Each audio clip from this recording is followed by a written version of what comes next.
Seseorang disebut mampu berpikir sosial kalau dia mampu menggunakan bahasa yang bisa dipahami orang lain dalam berkomunikasi, baik untuk meminta bantuan maupun mencari informasi.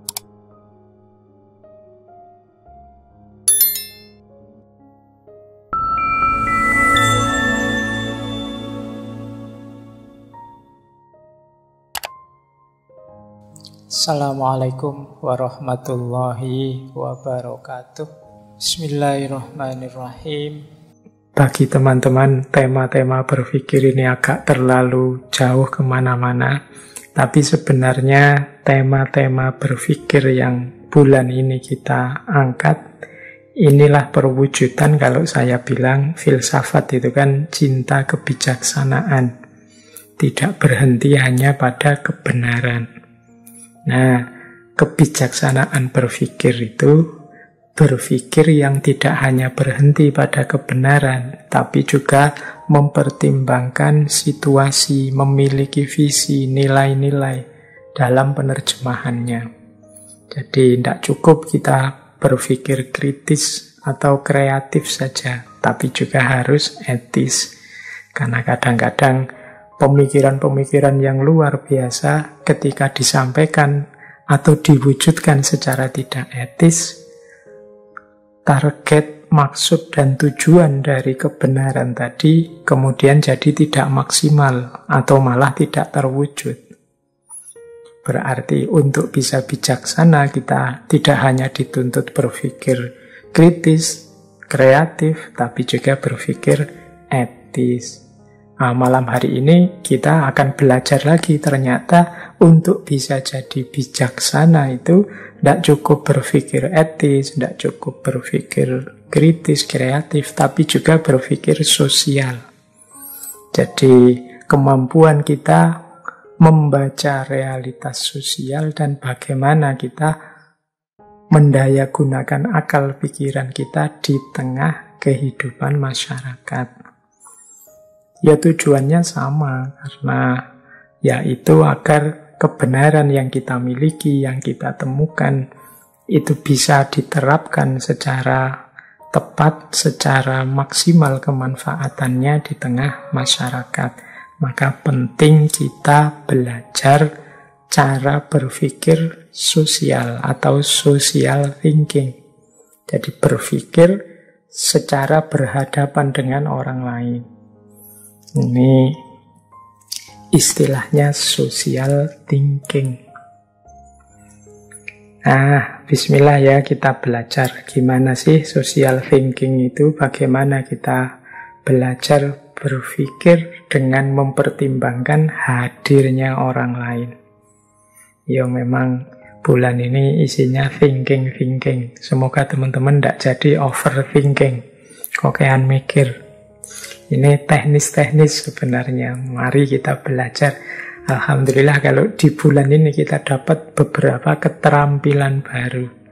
Jadi cara mendayagunakan akal kita secara tepat. Kalau minggu lalu secara tepat dalam konteks etik, malam hari ini secara tepat dalam konteks sosial. Bismillah, kita awali. Kita awali dari definisi dulu ya, biar lebih mudah. Apa sih yang dimaksud social thinking itu? Social thinking atau berpikir sosial adalah proses intelijensi yang terjadi dalam diri kita yang memungkinkan kita bisa memahami sudut pandang, emosi, maksud orang lain yang ada di sekeliling kita. Jadi jangan salah ya, berarti berpikir sosial itu kemampuan kita mempertimbangkan orang lain, sudut pandangnya, emosinya, mungkin cara berpikirnya, dan lain sebagainya. Prosesnya disebut proses intelijensi. Mengapa sih Pak disebut proses intelijensi? Kok tidak disebut saja proses rasional atau proses kerja akal? Karena yang bekerja, kalau kita masuk ke dunia sosial itu ya tidak hanya akal kita, tapi juga mungkin nurani kita, mungkin naluri kita, mungkin intuisi kita juga ikut bermain. Karena kita nanti akan berhadapan dengan manusia yang lengkap juga. Dia tidak hanya punya akal, tapi juga punya nurani, punya naluri, punya imajinasi, punya intuisi, dan lain sebagainya.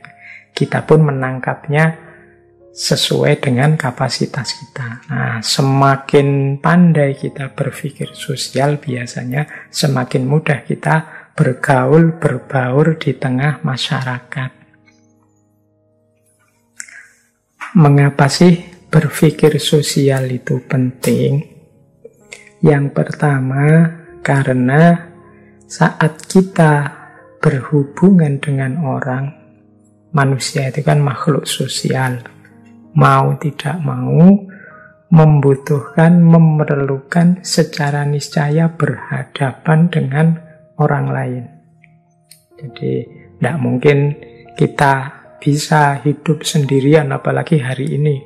Kayak Tarzan misalnya, di tengah hutan, tanpa segala fasilitas sosial, segala sumbangan entah apa dari orang lain dalam bentuk apapun. Kita pasti ada kebutuhan kita terhadap orang lain. Wong manusia itu makhluk sosial.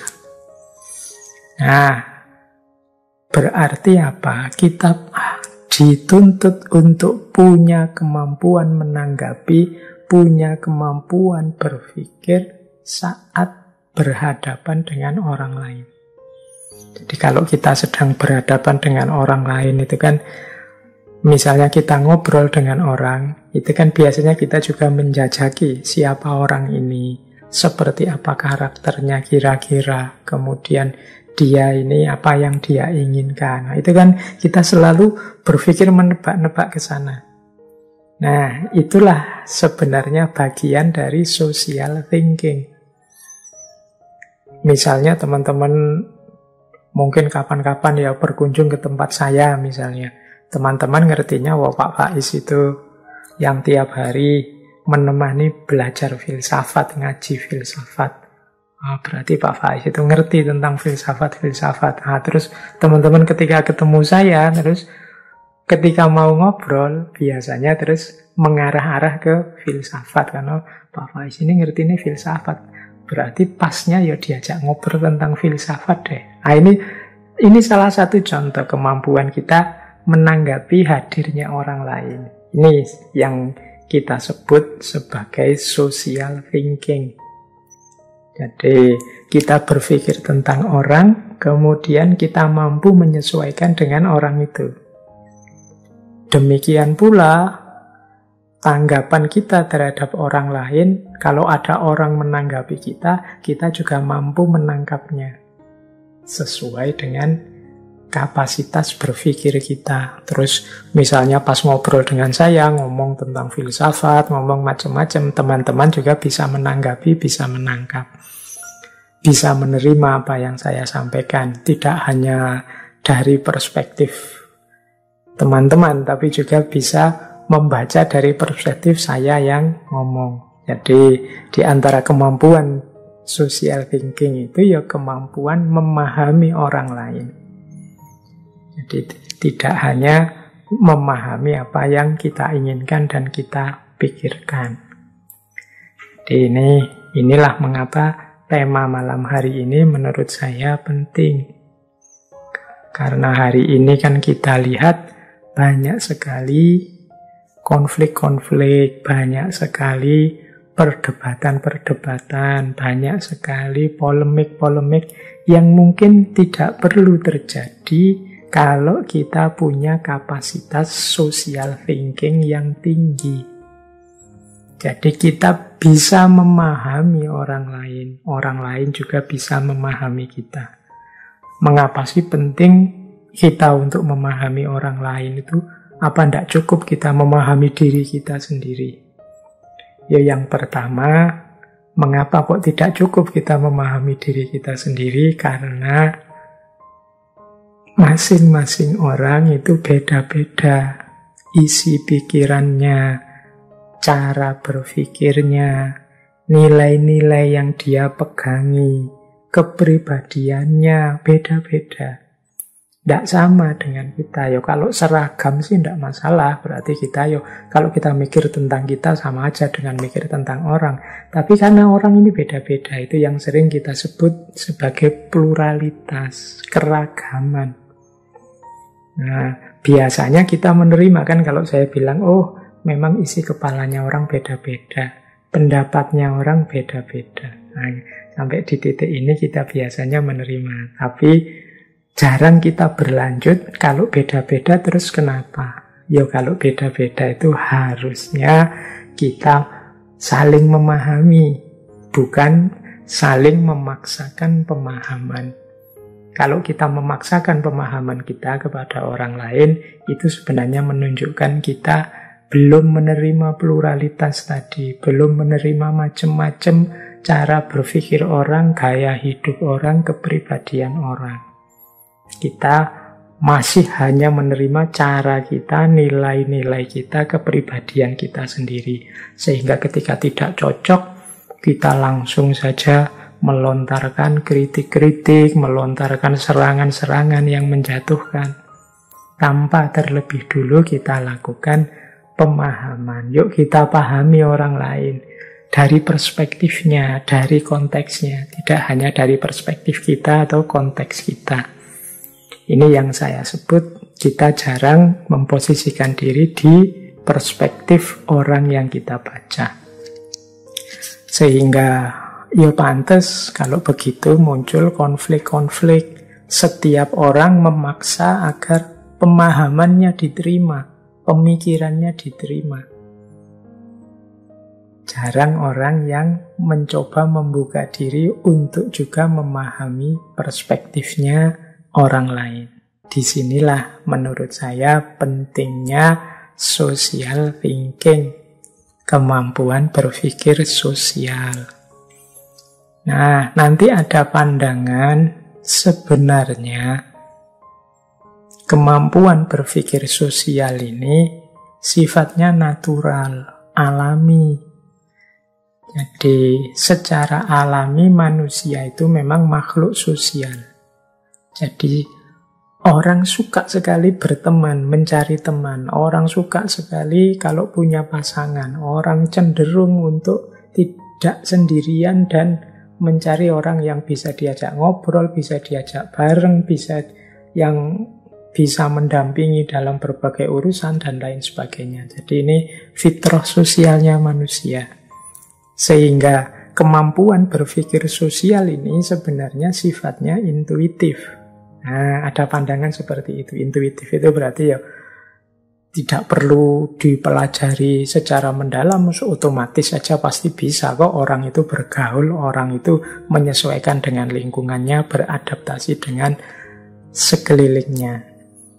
Nah, ada pandangan yang seperti ini. Tapi ada pula pandangan, iya secara umum memang manusia itu secara intuitif bisa bergaul dengan yang lain, bisa berbaur dengan yang lain. Berarti bisa berpikir secara sosial. Hanya saja kadang-kadang manusia itu tertutupi oleh egonya. Kadang-kadang manusia itu terdistraksi oleh kepentingannya. Kadang-kadang manusia itu terseret oleh hobi-hobi kesenangannya. Sehingga melupakan kemampuan berpikir sosial ini. Sehingga melupakan pertimbangan hadirnya orang lain dalam hidupnya. Jadi lupa kalau ada orang lain dengan gagasan yang berbeda, perspektif yang berbeda, gaya hidup yang berbeda. Sehingga lama-lama kemampuan berpikir sosialnya jadi berkurang. Mungkin berpikir kritisnya canggih, berpikir kreatifnya canggih. Orang kagum semua dengan analisis-analisisnya. Tapi secara sosial dia kurang canggih. Secara penghargaan pada orang lain dia kurang bagus. Nah, ini yang saya sebut kemampuan berpikir sosialnya perlu ditingkatkan lagi. Baik, kita lanjutkan. Nah, itu perspektif kedua. Jadi ada yang menganggap ini alamiah, ada yang menganggap yo alamiah sih, tapi tetap harus diajarkan, dilatih, biar jadi canggih. Bahkan nanti ada, ini kalau teman-teman belajar psikologi misalnya, atau mungkin kedokteran, ada penyakit-penyakit tertentu, kondisi klinis kejiwaan tertentu yang menunjukkan orang ini memerlukan tuntunan serius, memerlukan bimbingan serius untuk diajari bagaimana berpikir secara sosial. Ada orang-orang yang memang punya sebut saja penyakit ya, punya kecenderungan klinis tertentu yang coraknya asosial. Jadi ya mungkin misalnya gangguan bipolar, autisme, skizofrenia, depresi, orang dengan sindrom Asperger, orang yang terkena serangan social anxiety disorder, dan beberapa gejala-gejala kejiwaan yang lain. Ini yang membuat orang kemudian muncul karakter asosialnya. Dia tidak nyaman kalau di tengah orang banyak. Dia tidak suka kalau di dalam keramaian. Jadi tidak bisa berinteraksi dengan orang lain. Kalau sudah seperti ini, harus memang ada kepedulian dari kita untuk pelan-pelan menanamkan kemampuan berpikir sosial, menanggapi hidup sosial di sekelilingnya. Ya tentu saja dengan bantuan ahlinya. Karena ini ada sejenis gangguan kepribadian tertentu. Bahkan nanti ada yang ekstrim. Tidak hanya asosial, tapi juga antisosial. Wah, teman-teman mungkin pernah dengar ya, psikopat atau sosiopat. Ini yang suka drama-drama Korea, apa suka film-film tentang psikologis atau film-film tentang para psikopat. Ini kan orang yang ekstrim, sama sekali antisosial. Kalau sosiopat itu orang yang memang sulit bergaul dengan masyarakat, acuh, tidak peduli dengan orang lain, cenderung menarik diri, tapi punya ego yang sangat tinggi. Dia merasa dirinya yang paling penting. Dia menganggap orang lain itu tidak ada artinya. Jadi dia cenderung nanti berbuat jahat untuk kepentingan pribadinya tanpa peduli haknya orang lain. Emosinya tidak stabil. Seringkali kehilangan kesabaran, kerjaannya ngamuk-ngamuk, marah-marah, menyakiti orang, tidak masalah, yang penting dia sendiri seneng, terpenuhi egonya. Ini namanya sosiopat. Nanti ada yang lebih mengerikan lagi, namanya psikopat. Kalau psikopat ini unik dia. Kalau sosiopat kan memang tidak bisa bergaul dengan orang. Tapi kalau psikopat ini kadang-kadang kelihatan bisa berbaur, bisa akrab, menempatkan diri di tengah masyarakat. Orang menganggapnya normal. Tapi di balik yang normal ini tersimpan situasi mental, kondisi mental yang gelap. Dia tidak punya rasa sama sekali terhadap orang lain. Dia hanya ingin memuaskan keinginan dinginnya, keinginan jahatnya. Dia punya naluri, mungkin kalau di film-film itu disebut naluri seperti predator, ingin menghancurkan. Tapi orang tidak tahu karena dia dari luar kelihatan sangat normal. Sehingga diam-diam dia bisa merencanakan kejahatan dengan baik dan detail. Orang sulit mendeteksi siapa psikopat. Tapi kalau sosiopat ini biasanya kelihatan. Orangnya memang tidak bisa bergaul, merasa tinggi, egonya sangat tinggi, kadang-kadang melakukan kejahatan, hal-hal yang menyakiti orang lain, tapi dia tidak peduli. Yang penting dia puas. Itu sosiopat. Ini juga jenis personality disorder. Jadi kepribadian yang kacau, yang rusak. Ini juga PR bagi kita. Nah, jadi ternyata kemampuan berpikir sosial itu penting. Kita kaji, kita pelajari. Karena ya itu tadi, manusia mau tidak mau ya berhadapan dengan hidup sosial, berhadapan dengan orang lain. Kalau kita tidak punya keterampilan bergaul dengan orang lain secara tepat, pikiran kita tidak bisa menghadapi orang lain, ya kita akan kesulitan dalam hidup. Mungkin hidup kita akan rasanya serba tidak nyaman, serba tidak enak, serba terganggu, serba tidak suka. Nah, disinilah pentingnya kita belajar tentang social thinking atau berpikir sosial. Nah, kita lanjutkan lagi. Yang saya jelaskan sebelumnya itu banyak ada di kajian-kajian psikologi. Teman-teman yang tertarik boleh nanti mencari buku-buku psikologi tentang orang-orang yang asosial maupun antisosial. Nah, kemampuan berpikir sosial ini adalah bagian dari social skill dan social learning. Ini untuk istilah-istilah ya, biar teman-teman tidak bingung.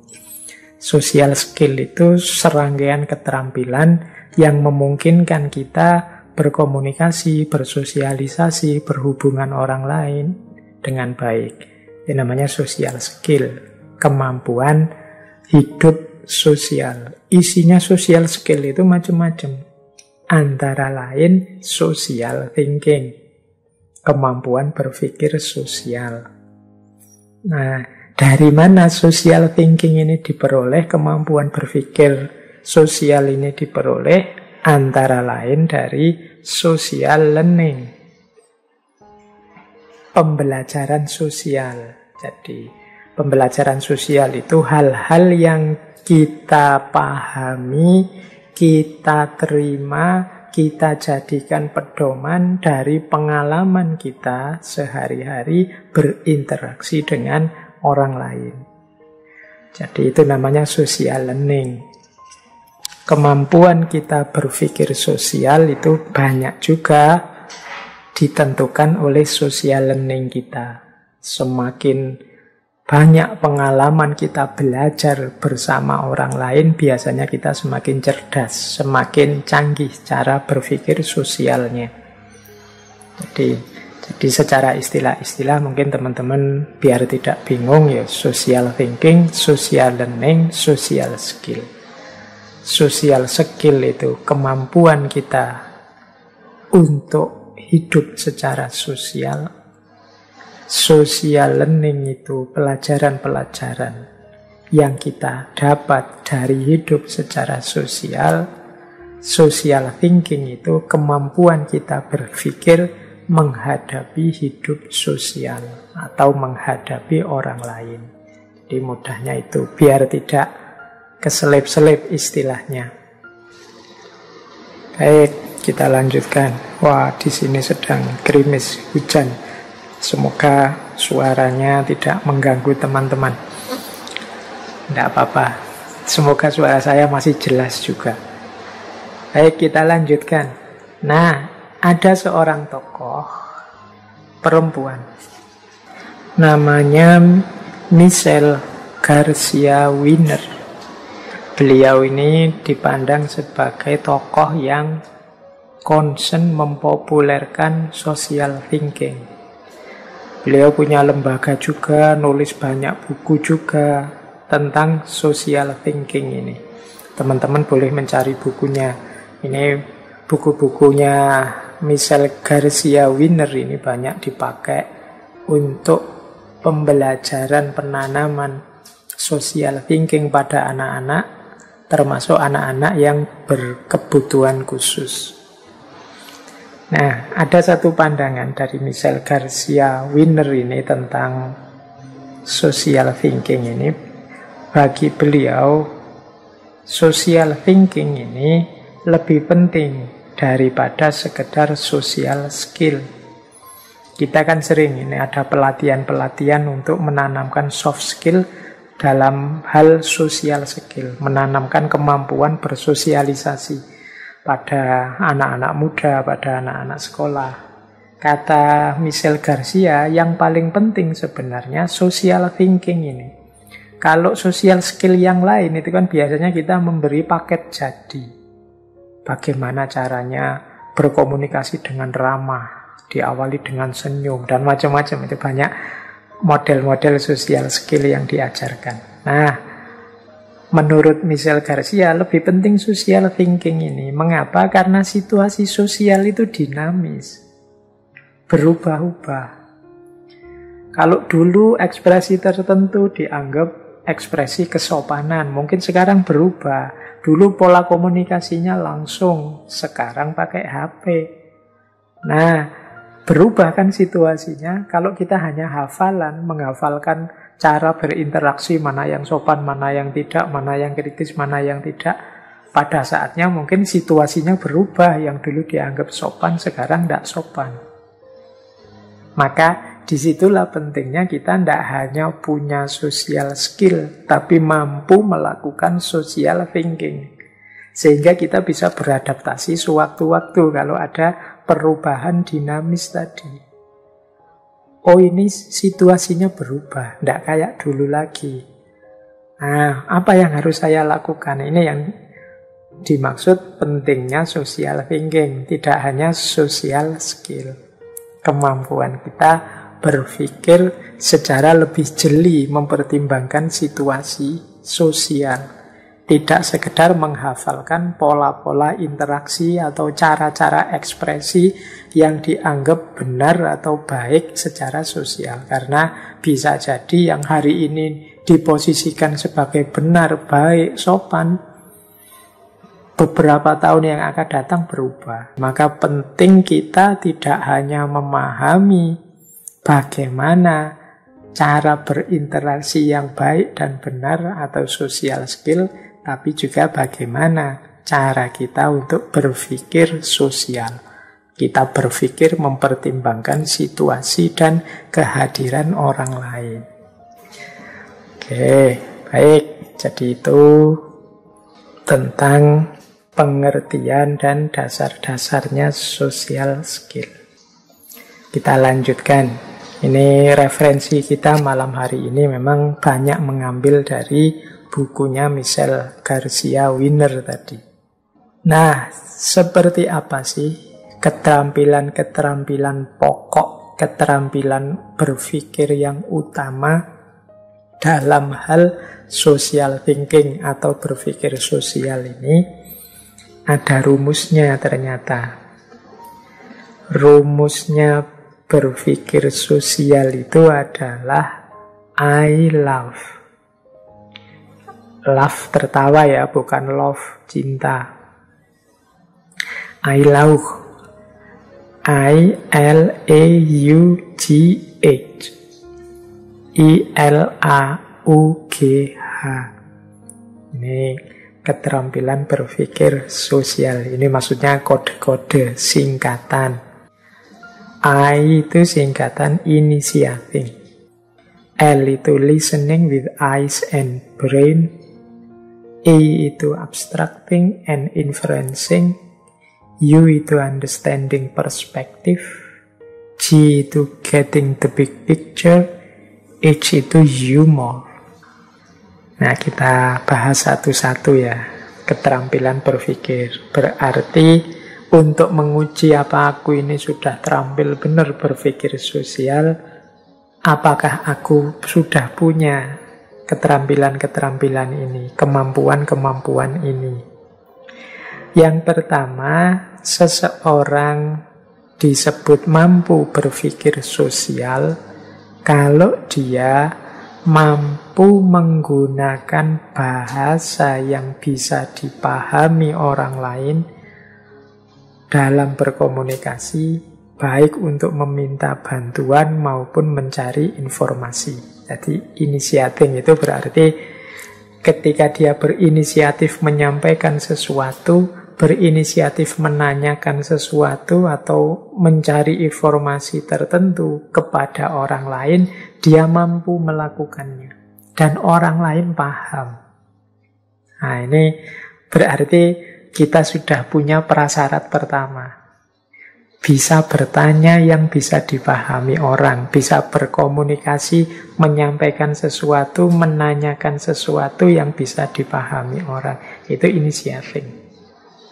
Bisa berinisiasi, menyampaikan aspirasinya dan dipahami orang. Oh, ini tidak sederhana loh, rasanya kok mudah. Ya memang secara umum mudah, tapi kadang-kadang kita juga kesulitan. Dalam momen tertentu, situasi tertentu, kita sering tidak mampu untuk mengekspresikan keinginan kita. Jadi tidak mampu menggunakan bahasa yang bisa dipahami orang. Itu kadang-kadang kita menyampaikannya terus jadi bulet, ruwet, ada E-nya banyak setiap kali ngomong atau diulang-ulang atau diembel-embeli, maksud saya begini loh, maksud saya begini loh. Itu berarti kita kurang canggih cara menyampaikannya. Kalau orang sudah canggih, itu ngomong 1-2 kalimat orang lain sudah paham. Tapi kalau harus dijelentrehkan lagi, diuraikan lagi dengan kayak tadi maksud saya, itu mungkin kita perlu latihan lagi. Itu bagian dari keterampilan berpikir sosial.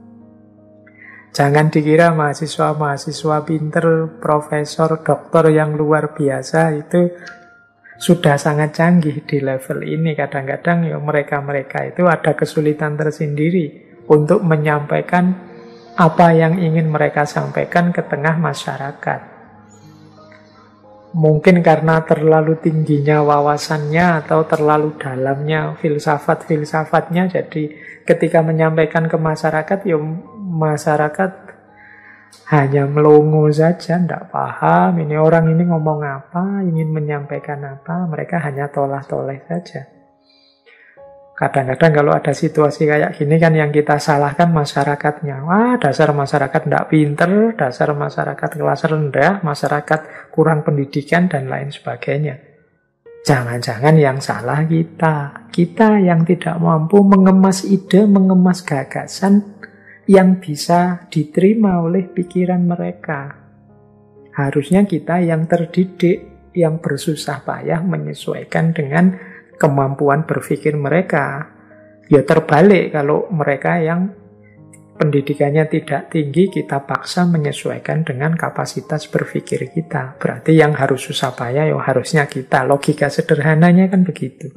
Tapi kadang-kadang banyak orang-orang pinter yang hasilnya hanya membuat orang bingung, membuat orang tolah-toleh, tidak paham iki karepe apa ya, iki maksudnya apa ya.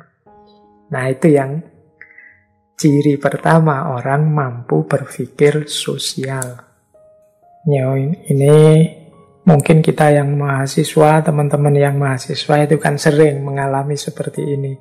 Setelah kuliah di kota, terus pulang ke kampung, sekarang bahasanya sudah tinggi-tinggi. Orang-orang di kampung, orang tuanya tidak paham.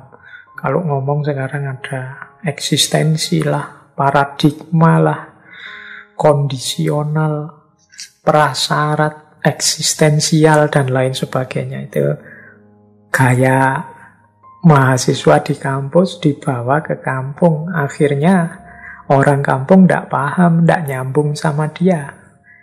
Susahlah dia setiap kali bergaul di tengah masyarakat. Jadi kemampuan social thinkingnya perlu di-upgrade sebenarnya. Karena dia hidup di tengah masyarakat harus mampu mempertimbangkan situasi masyarakatnya.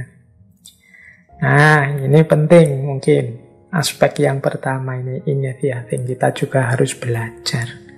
Karena kalau kita tidak mampu di yang pertama ini, setinggi apapun wawasan kita, setinggi apapun ilmu yang kita miliki, manfaatnya jadinya minimal kalau kita tidak bisa menyampaikannya, menyebarkannya. Mungkin ilmu yang kita miliki manfaat, tapi hanya untuk kita saja. Sementara maslahatnya untuk masyarakat secara umum jadi berkurang. Karena kita tidak mampu menyampaikannya dengan tepat, dengan bahasa yang bisa dipahami. Nah, ini harus latihan teman-teman semua untuk mampu menyampaikan dengan bahasa yang bisa dipahami. Ini keterampilan yang pertama. Keterampilan kedua, listening with eyes and brain. Kemampuan untuk mendengarkan dengan mata dan otak, dengan akal. Maksudnya apa?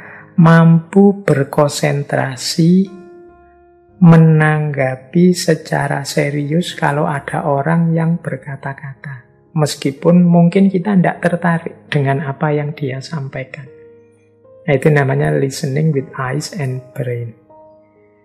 Jadi, sering nanti ketika kita berinteraksi dengan orang lain, kita itu ketemu orang-orang yang mungkin ngomongnya banyak, senang menyampaikan macam-macam. Tapi kita tidak terlalu tertarik dengan yang dia sampaikan. Mungkin karena kita sudah tahu, mungkin karena menurut kita tidak penting, mungkin karena kita menganggap itu tidak ada hubungannya dengan kita. Tapi orang yang punya keterampilan berpikir tinggi, itu apapun yang disampaikan orang di depannya, dia tetap secara serius berkonsentrasi dan menanggapi. Nah, ini yang kedua, listening with eyes and brain. Mungkin ini seperti kebalikannya yang pertama tadi, kita di posisi orang yang sedang diceramai atau diajak ngobrol orang yang ngomong ngalur ngidul nggak karu-karuan. Nah, di antara cirinya kita punya kemampuan sosial yang tinggi adalah kita tetap masih tahan untuk berkonsentrasi, berusaha memahami, menanggapi apa yang disampaikan orang lain itu, meskipun kita tidak tertarik atau menurut kita tidak penting.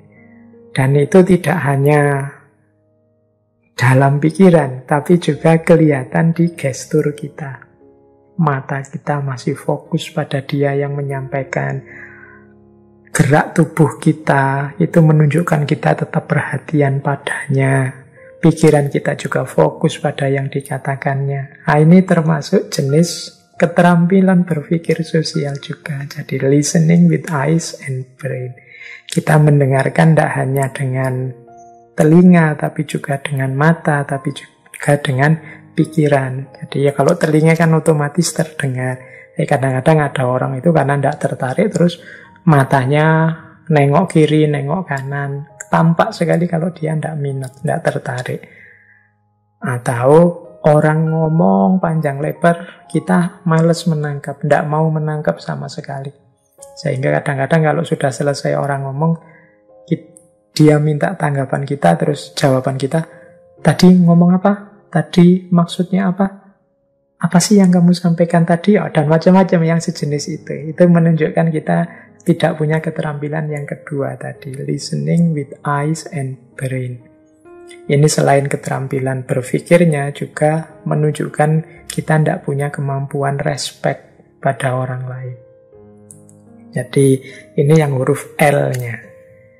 Jadi penting nanti bagi teman-teman untuk demi kehidupan sosial yang nyaman, di antara kapasitas berpikir sosial kita adalah mampu listening with eyes and brain.